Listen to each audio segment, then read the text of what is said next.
I just wanted to share some really quick insight um, that might encourage and help others. So today has been like a Rolodex. I don't know how else to explain it, but it seems like, and this has been going on actually for the last like 11 days, where it just seems like everything is a massive Rolodex of things from um, past learning is being brought back, and it's like just constantly open up like a Rolodex, and it's like, oh my goodness. So how many of us feel that the way that we grew up or the environment that we grew up in, um,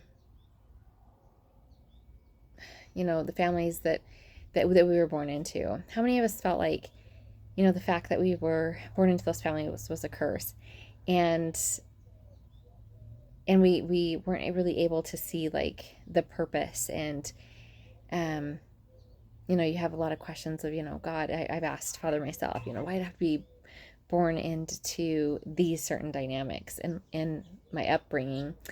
And today has been just a download again, like a Rolodex of just, do you see, of just connecting the dots and being taken back to truths that I learned that I couldn't have learned any other way had I have not grown up in the environment that I grew up in.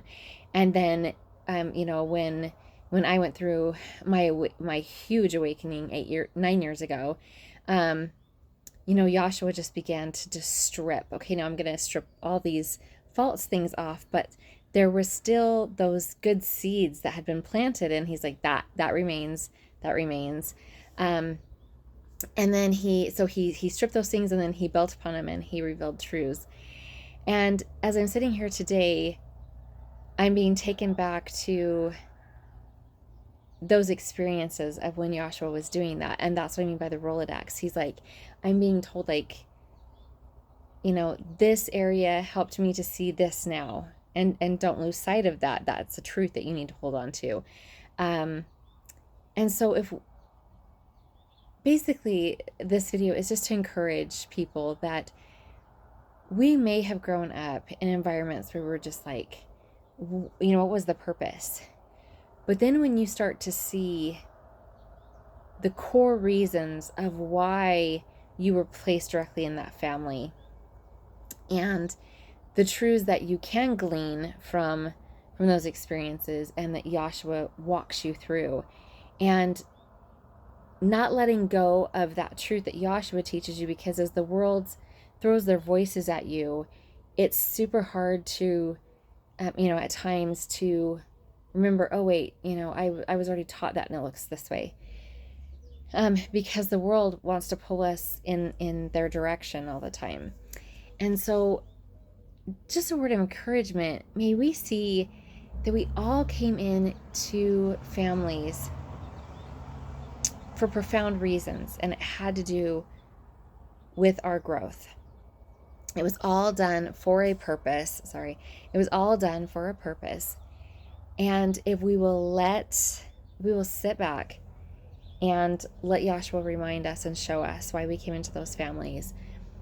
Everything that you've learned, everything that you've walked through in the spiritual, and being born again in the spirit, and that personal walk with Joshua, he will literally show you like a Rolodex. Remember that teaching? Remember that teaching? Remember that teaching? That he directly walks you through and revealed truths and told you, hey, hold on to that. I'm going to glean the light from that, let go of this. I'm going to glean the light from this, let go of that. And it becomes so beautiful. And so I just sit here today, I was even just folding sheets, and I just started laughing, because I'm like, oh my goodness, do we really see that, Father and Mother's hand is literally in everything, every aspect of our life. They know us, and we're their children. They know us so perfectly. And so may we just realize that every aspect of our life has had a purpose and a meaning to it. And it's really beautiful. And we will see their hand in our life if we just step back and allow them to show us. And it's really glorious when it takes place. And to hold on to those things that were gleaned, that were from the light, and then let go of the tares that don't need to be in your life anymore. So it's really the separation of wheat and tares in your life, and it's gleaning now that wheat, the light and the beauty of that. So just some beautiful food for thought. Have a glorious day.